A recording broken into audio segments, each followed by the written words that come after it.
Hello दोस्तों, कैसे हैं आप सब लोग। उम्मीद करता हूं आप सब लोग बढ़िया होंगे।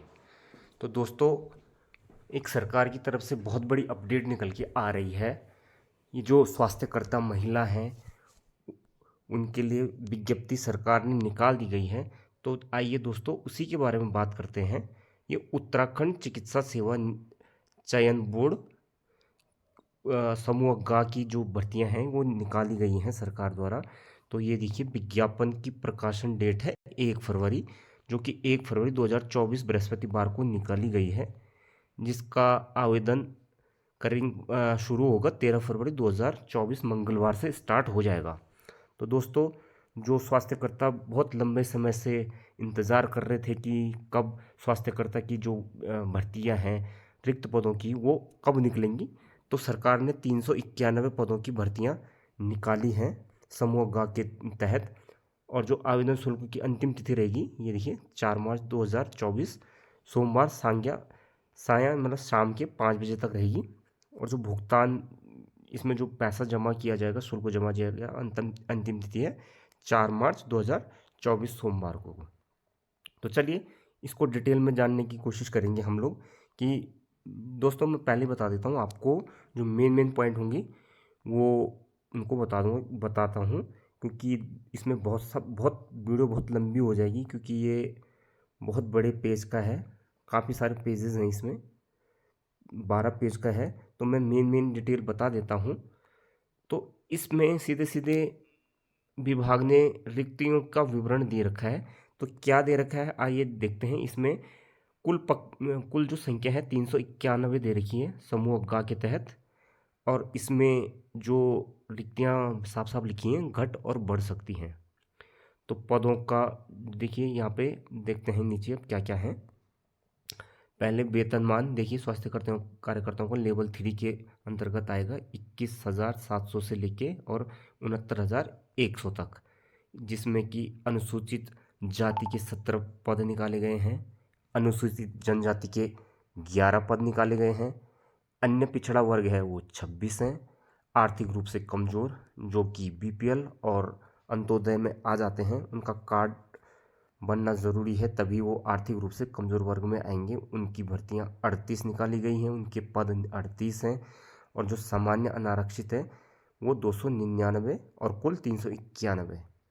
तो दोस्तों, सबसे बढ़िया चीज़ ये है कि हर दफ़ा जब भी सरकार वैकेंसियाँ निकालता है तो उसमें ज़्यादातर देखा गया है कि जो अनुसूचित जाति और जनजाति होते हैं तो उनकी संख्या ज़्यादा बढ़ा के करती हैं। इस बार नहीं, इस बार सरकार ने थोड़ा सा इसमें सामान्य वर्ग के लिए अच्छा किया है कि 299 पदों पे ये भर्तियां निकाली गई हैं।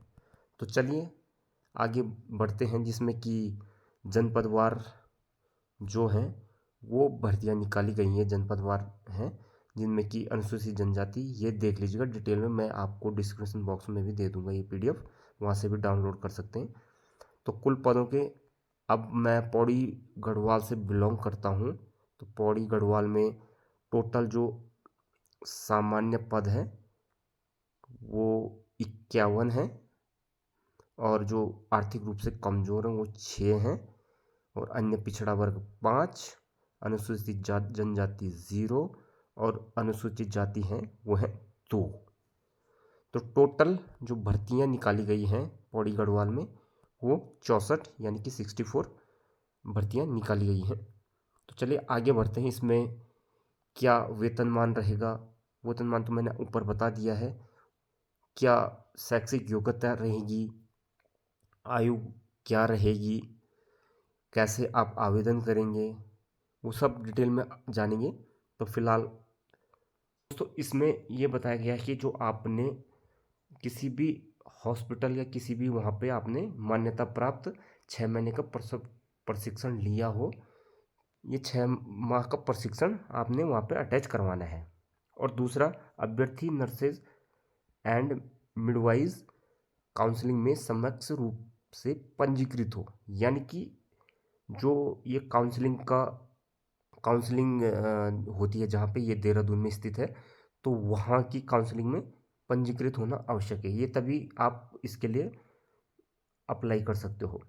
अब इसमें 7वां पॉइंट है, अभ्यर्थी के पास Uttarakhand nurses and midwifery counselling Dehradun में ऑनलाइन आवेदन करने की अंतिम तिथि अस्थायी नवीनीकृत पंजीकरण प्रमाण पत्र होना अनिवार्य है। साथ में ऑनलाइन आवेदन करने की तिथि के पश्चात जारी किए गए प्रमाण पत्र मान्य नहीं होंगे। यानी कि जो आपने आवेदन कर रहे हो उससे पहले पहले आपने पंजीकृत करवा लिया है तो वो प्रमाण पत्र मान्य होंगे, उसके बाद नहीं होंगे। तो आप उससे पहले इस पंजीकृत को करवा लीजिएगा, तभी वो सरकार द्वारा मान्य प्राप्त किया जाएगा। और 8वां पॉइंट आपका, आयु की गणना 1 जुलाई 2023 से अभ्यर्थी की आयु 1 जुलाई 2023 को न्यूनतम 18 वर्ष हो तथा 42 वर्ष से अधिक आयु प्राप्त न की हो। यानी कि 18 वर्ष से 42 वर्ष तक आपकी आयु होनी चाहिए, उसके बीच में होनी चाहिए। उससे ऊपर नीचे हो तो ये फॉर्म रिजेक्ट हो जाएगा। और साथ में इसमें देखिए छूट भी दे रखी है, अगर आप अनुसूचित जातियों अनुसूचित जनजातियों ऐसी श्रेणी में हो जो राज्य सरकार द्वारा ससमय पर सूचित की जाए को उच्चतर आयु सीमा उतने ही वर्ष की होगी जितने की नियमों में विनिर्दिष्ट की गई हो। 9वां पॉइंट है आपके लिए, अधिकतम आयु सीमा में छूट। इसमें उत्तराखंड, जो कि ये देखिए एक शासनादेश संख्या है 21 मई 2005 को ये जारी किया गया था, जिसमें कि अनुसूचित जाति और अनुसूचित जनजाति और उत्तराखंड के अन्य पिछड़ा वर्ग उनके लिए 5 वर्ष की छूट अनमन्य है। उत्तराखंड, अगर इसमें देखिए उत्तराखंड के जो स्वतंत्रता संग्रामी सेनानी होंगे उनके आश्रित बच्चे होंगे, उनके अभ्यर्थियों के लिए भी शासनादेश ने ये 21 मई 2005 को एक शासनादेश जारी किया गया था। यहाँ पे इनको हटा देता हूँ, ये शासनादेश है। तो 21 मई 2005 को सरकार ने ये जारी किया था, जिसमें कि अधिकतम आयु की जो छूट दे रखी है 5 साल की दे रखी है इसमें भी। तो आप इनमें से कोई से भी आते हैं तो 5 साल के लिए आप उनके लिए एक सर्टिफिकेट आपने वहाँ पे जारी करना है। अब इसमें अधिसूचना एक संख्या ये भी दे रखा है, जिसमें कि 25 मार्च 1977 के नियमानुसार वहाँ पर भी सरकार ने निकाला है उत्तराखंड के पूर्व सैनिकों के लिए जो अपनी वास्तविक आयु को सशस्त्र सेना में अपनी सेवा अवधि कम करने की अनुमति दी जाएगी। और यदि परिणामजन्य आयु इस पद सेवा के निमित्त जिनके लिए वह नियुक्ति का इच्छुक हो, विहित अधिकतम आयु सीमा 3 वर्ष की न हो, इसमें समझा जाए कि वह उच्च सीमा से संबंधित शर्त को पूरा करता है। शासनादेश फिर से ये 18 जनवरी 2021 में यह उल्लेखित है कि शासनादेश इतना दिनांक 21 मई 2020 द्वारा भूतपूर्व सैनिकों राज्याधीन सेवाओं में सेवा योजना के संबंध में दिशा निर्देश निर्गत है। भारत सरकार के ओएम नंबर है ये, मैंने पहले ही बोल दिया था आपको, मेन पॉइंट बता दिया जाएगा। अनापत्ति प्रमाण पत्र, देखिए जो अभ्यर्थी आवेदन की तिथि सरकारी सेवा में हो उन्हें विभागीय अनापत्ति प्रमाण पत्र प्रस्तुत करना अनिवार्य है। यानी कि जो अभ्यर्थी पहले से सरकारी सेवा में कार्यरत हैं और अपनी जॉब को चेंज करना चाहते हैं, यहाँ पे उनकी भर्ती में अपॉइंटमेंट हो गया है, तो वहाँ से एक अनापत्ति प्रमाण पत्र लाना होगा, तभी इसके लिए आवेदन आप कर सकते हैं। आगे बढ़ते हैं, एक पॉइंट यह है 15वां नंबर, वैवाहिक परिस्थिति। सेवा में किसी भी पद पर नियुक्ति के लिए ऐसा पुरुष अभ्यर्थी पात्र नहीं होगा जिसकी एक से अधिक जीवित पत्नियां हो, या ऐसी महिला अभ्यर्थी पात्र नहीं होगी जिसने ऐसे पुरुष के विवाह किया हो जिसकी पहले से एक पत्नी जीवित रही हो। यानी कि एक से ज़्यादा पत्नियां नहीं होनी चाहिए उस अभ्यर्थी की, या महिला की नहीं होनी चाहिए जिसके पति पहले से जीवित हो। तो परंतु सरकार किसी व्यक्ति को इस नियम के प्रवर्तन से छूट दे सकती है यदि उसका समाधान हो जाए, ऐसा करने के विशेष कारण विद्यमान है। इसमें अगला पॉइंट है शारीरिक स्वास्थ्यता। किसी भी ऐसे व्यक्ति को सेवा में किसी पद पर नियुक्त नहीं किया जाएगा यदि वह मानसिक और शारीरिक रूप से स्वस्थ नहीं है और किसी भी शारीरिक दोष से मुक्त नहीं है, जिसके कारण उसे अपने कर्तव्य के दक्षतापूर्वक निर्वहन में हस्तक्षेप की संभावना हो। किसी अभ्यर्थी को निश्चित नियुक्ति के लिए अंतिम रूप से अनुमोदित किया जाने से पूर्व उसे यह अपेक्षा की जाएगी कि चिकित्सा में सफल हो गया है। और इसका दूसरा पॉइंट है सेवा में अन्य पदों के मानकों में वित्तीय हस्त पुस्तिका खंड 2 भाग 3 के अध्याय 3 में दिए गए मूल 10 के अधीन बनाए गए नियमों के अनुसार स्वास्थ्य प्रमाण पत्र प्रस्तुत करेगा। परंतु यह दिव्यांग अधिकार अधिनियम 2006 अधिनियम 49 वर्ष 2016 की धारा 33 के अनुसार चिन्हित पदों की धारा 34 के अंतर्गत चिन्हित श्रेणियों के दिव्यांगों को नियमानुसार नियुक्ति देने की से मना नहीं किया जाएगा। यानी कि आप दिव्यांग हैं उसका प्रमाण पत्र भी आपको लगाना पड़ेगा। और मानसिक रूप से अगर आप इसमें भी रोग दोष होते हैं तो उनको भी वो यहाँ पे करें तो आयोग की ज्येष्ठ अभ्यर्थी का नाम सूची में ऊपर रखा जाएगा। यदि दो या दो से अधिक अभ्यर्थी समान अंक प्राप्त करते हैं तो अधिमानी अर्हता धारिता अभ्यर्थियों को वरिष्ठ माना जाएगा। यदि अधिमानी अर्हता नहीं है तो आयु में ज्येष्ठ अभ्यर्थी को वरिष्ठ माना जाएगा। यदि आयु समान है तो अंग्रेजी वर्णमाला के अनुसार अभ्यर्थी को वरिष्ठ माना जाएगा। यानी कि जिसमें कि सेम अंक है, जैसे कि 100 में से अगर 89, 89 और 89 करके 3 स्टूडेंट के सेम अंक मिलते हैं, तो इसमें से जिसकी उम्र पहले बड़ी होगी तो उसको ये जॉब मिल जाएगी। अगर तीनों की एज सेम है तब अंग्रेजी के वर्णमाला में जिसका नाम पहले पे आएगा उसको ये सीट मिल जाएगी। तो साफ साफ लिखा हुआ है। अब इसमें आवेदन कैसे किया जाए, 18 नंबर है। आवेदन किए जाने करने हैं उसके दिशा निर्देश। पहला है, अभ्यर्थी जो बोर्ड की वेबसाइट है वो UKM माफ़ कीजिएगा www.ukmssb.org पर जाएं। और दूसरा है, वेबसाइट पर अप्लाई नाउ पर क्लिक करें, वहाँ पे जाना है। तीसरा पॉइंट है, ऑनलाइन आवेदन हेतु हेल्थ वर्कर फीमेल एग्जामिनेशन 2024 के सम्मुख जो क्लिक हियर होगा वहाँ पे कंटिन्यू पर जाएं। फिर जो डी एप्लीकेशन है, अभ्यर्थी विज्ञापन का सम्यक रूप से अवलोकन करने हेतु बोर्ड की जो वेबसाइट है www.ukmssb.org पर जाएं। ऑनलाइन आवेदन पत्र उत्तराखंड चिकित्सा सेवा बोर्ड की जो वेबसाइट पर 13 फरवरी 2024 से www.ukmssb.org पर उपलब्ध रहेगा। और जो अगला पॉइंट है ई, ऑनलाइन आवेदन पत्र भरने, आवश्यक अभिलेख संलग्न करने तथा शुल्क जमा करने की अंतिम जो तिथि होगी वो 4 मार्च शाम के 5 बजे तक, 2024 शाम के 5 बजे तक। अब इसमें जो पॉइंट है, वेबसाइट के निर्देशानुसार प्रविष्टि भर लेने के उपरांत अभ्यर्थी को उसका आवेदन पत्र समस्त विवरणों की में साफ दिखाई देगा, जिसमें अभ्यर्थियों की अपनी स्कैन फोटोग्राफ 50 KB के अंदर होनी चाहिए एवं हस्ताक्षर होते हैं जो वो JPG फॉर्मेट में होना चाहिए। ये 50 KB से ऊपर ना हो, इसमें अपलोड करने होंगे। अभ्यर्थियों को दिए गए स्थान पर निम्नलिखित अभिलेखों को एक संयुक्त PDF, यानी कि जो PDF फाइल आप बनाते हो मोबाइल से या किसी भी स्कैन डिवाइस से, स्कैनर से, तो वो फाइल आपने बना देनी है। और कौन कौन से फाइल अपलोड करने हैं उस वेबसाइट पे बता रहा हूँ, बता देते हैं आपको। सबसे पहले हाई स्कूल की सर्टिफिकेट, उसके बाद इंटरमीडिएट की सर्टिफिकेट। तीसरा है जो auxiliary nursing midwifery all year marksheet, यानी कि जो 3 साल के आपके 3 ईयर की जो मार्कशीट रहेगी वो सारे आपने उस पर डाल देने हैं।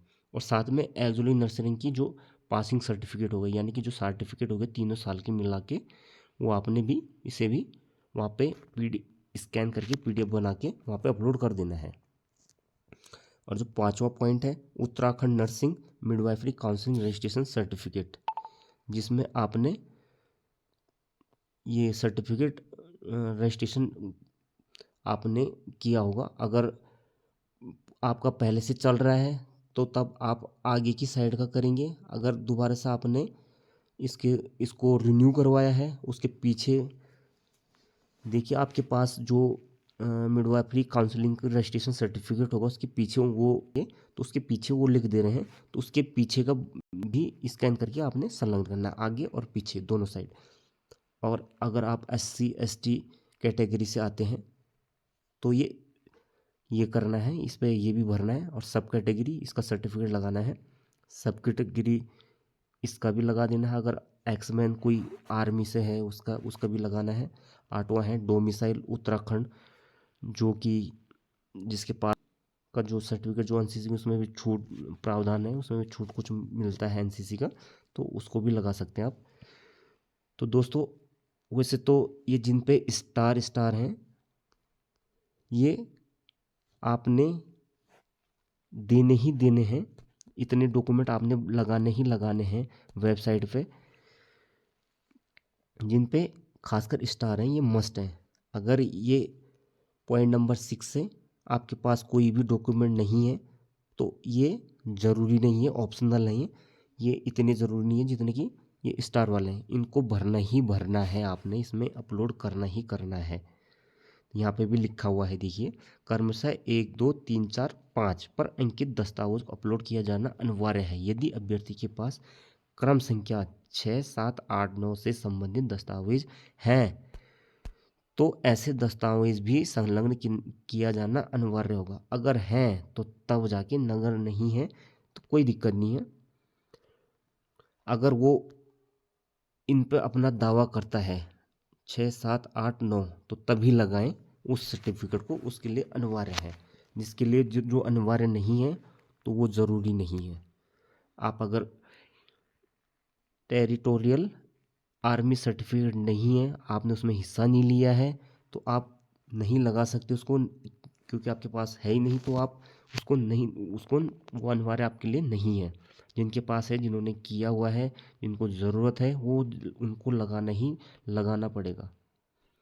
तो आप समझ रहे हैं कि मैं क्या कह रहा हूँ, कि आपका जो सर्टिफिकेट आपके पास है इनमें से है तो आपने लगाना ही लगाना है। वो जिसके पास डोमिसाइल है वो डोमिसाइल लगाएगा, नहीं है कोई बात नहीं, इफ़ एनी लिखा हुआ है यहाँ पे। चलिए बढ़, अब इस पे जब आप ऑनलाइन अप्लाई करेंगे तो वहाँ पे बीच में कोड पूछेगा, डिस्ट्रिक्ट का नाम, जैसे कि आप पौड़ी गढ़वाल से हैं, ठीक है, तो आपका डिस्ट्रिक्ट कोड रहेगा 28। ये आपका डिस्ट्रिक्ट कोड होगा, ये पौड़ी गढ़वाल का।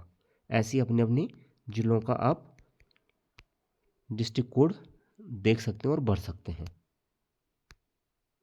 अब ऑनलाइन आप 3 चरणों में रजिस्ट्रेशन करना है, दूसरे में एप्लीकेशन सबमिशन करना है और तीसरा फाइनल सबमिशन करना है। अगर आपका पहले से ही रजिस्ट्रेशन हो रखा है तब आपको नहीं करना है, तब आपने एक एप्लीकेशन को भरना है और फाइनल सबमिशन करना है। और आपको वेबसाइट में बार बार बता रहा हूँ, www.ukmbbs.org, यहीं पे आपका फॉर्म भरेगा, यहीं से आप अप्लाई करेंगे, यहीं से आपका रजिस्ट्रेशन भी होगा। और सबसे मेन पॉइंट है कि रजिस्ट्रेशन करने के लिए आपके पास एक ईमेल आईडी होनी चाहिए, मोबाइल नंबर होना ज़रूरी है, ठीक है। और रजिस्ट्रेशन प्रोफाइल में दी गई जो सूचनाओं को ध्यानपूर्वक भरना होगा, इसे सुरक्षित सेव करना है। उसमें जैसे जैसे आप रजिस्ट्रेशन करोगे उसको सेव करता रहना, वो भी ज़रूरी है। आवेदन की नवीनतम बिल्कुल नई फ़ोटो होनी चाहिए। ऐसे नहीं कि आपका 5 साल पहले की फ़ोटो हो और आप चेंजेस हो गए हों थोड़ा बहुत, तो वो फ़ोटो नहीं चलेगी जो अभी आप होंगे। अगर 5 साल पहले भी आप सेम होंगे तो वो चल जाएगी। तो फ़ोटो आपने अपलोड करनी है, हस्ताक्षर इमेज स्कैन करके रखनी नहीं है। फ़ोटो की जो पासपोर्ट साइज़ फ़ोटो होगी 50 KB से ज़्यादा नहीं होनी चाहिए, उससे कम की होनी चाहिए। माफ़ कीजिएगा, ज़्यादा से ज़्यादा 50 KB की होनी चाहिए, उससे ज़्यादा होगी तो ये ले नहीं पाएगा। और हस्ताक्षर भी 50 KB से तक की होनी चाहिए, उससे नीचे नीचे हो जाए कोई दिक्कत नहीं, ऊपर नहीं होनी चाहिए। रजिस्ट्रेशन नंबर के साथ लॉगिन होने के पश्चात आवेदन लिंक तहत सक्रिय विज्ञापन देख सकते हैं।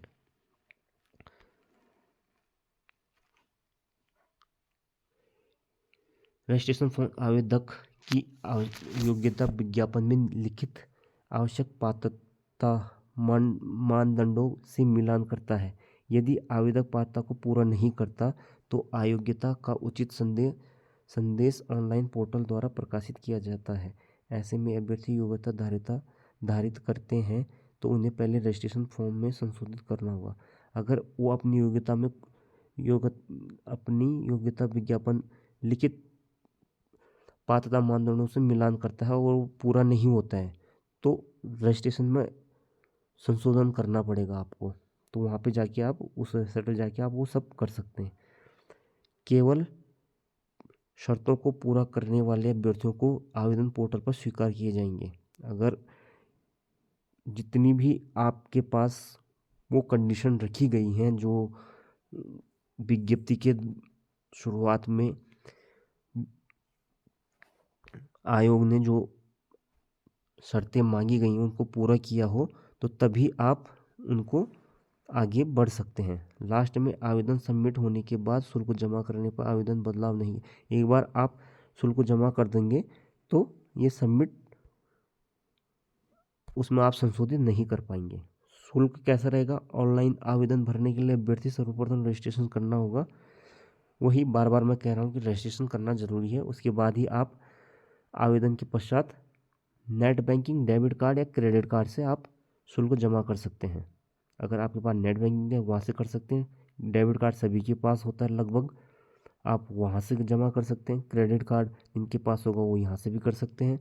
आवेदन शुल्क जमा करने की अंतिम तिथि शुल्क जमा किया जाता है तो अभ्यर्थी आवेदन नहीं कर पाएगा। जमा शुल्क किसी भी दशा में वापस नहीं होगा। अगर आवेदन नहीं कर पाया और जमा कर दिया तो पैसा वापस नहीं होगा। अभ्यर्थी जमा शुल्क की प्राप्ति रसीद आवेदन प्रति अपने अब जो अपने आपके पास जो जमा पर्ची होगी पैसे जमा की तो वो अपने पास रख लें। अब किस श्रेणी के लिए कौन सा शुल्क है वो ये है। पहले पे है अनारक्षित सामान्य वर्ग जिसके लिए 300 रुपये मात्र है, और आर्थिक रूप से जो कमज़ोर हैं EWS उनके लिए 150 रुपये। उत्तराखंड अन्य पिछड़ा वर्ग OBC उनके लिए 300 रुपये मात्र, और अनुसूचित जनजाति उत्तराखंड की SC कैटेगरी के वो 150 रुपये मात्र। उत्तराखंड की अनुसूचित जनजाति ST 150 रुपये मात्र। तो ये अपने अपनी कैटेगरी के हिसाब से आप इनको जमा कर लीजिएगा।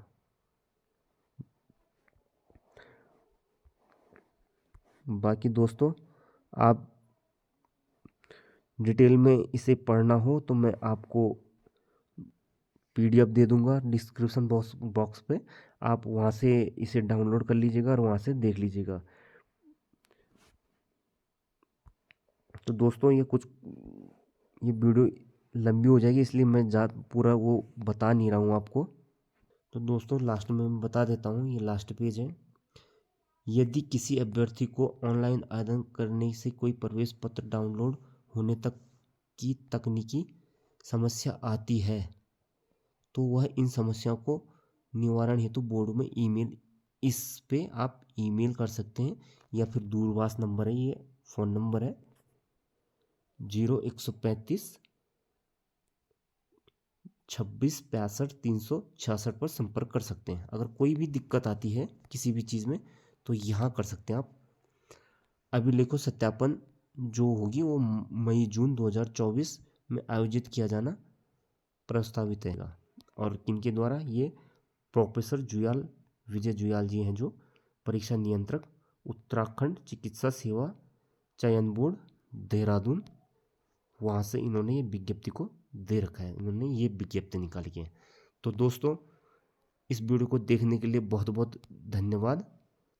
तो दोस्तों उम्मीद करता हूँ ये इन्फॉर्मेशन आप लोगों को अगर पता नहीं थी तो मैंने देखिए आपको ये इन्फॉर्मेशन दी है, तो उसके लिए आप कमेंट बॉक्स में मुझे ज़रूर कमेंट करें कि आपको इस तरह की जो इन्फॉर्मेशन पता नहीं चलती है। आप कमेंट बॉक्स में मुझे लिख के बोल सकते हैं, मैं ज़रूर आपके लिए ऐसी इन्फॉर्मेटिव वीडियो लाता रहूँगा। और इस वीडियो को प्यार करने के लिए लाइक, शेयर और सब्सक्राइब ज़रूर करें, और शेयर भी करते रहें जिनके पास ये इन्फॉर्मेशन नहीं पहुंचती हैं। तो इस तरह की वीडियोस मैं आपको पास लाता रहूँगा। उत्तराखंड की जितनी भी रोज़गार से संबंधित जो नौकरियां होती हैं या फिर कुछ स्कीमें आती हैं सरकार की, तो वो मैं आप तक ज़रूर पहुंचाऊंगा।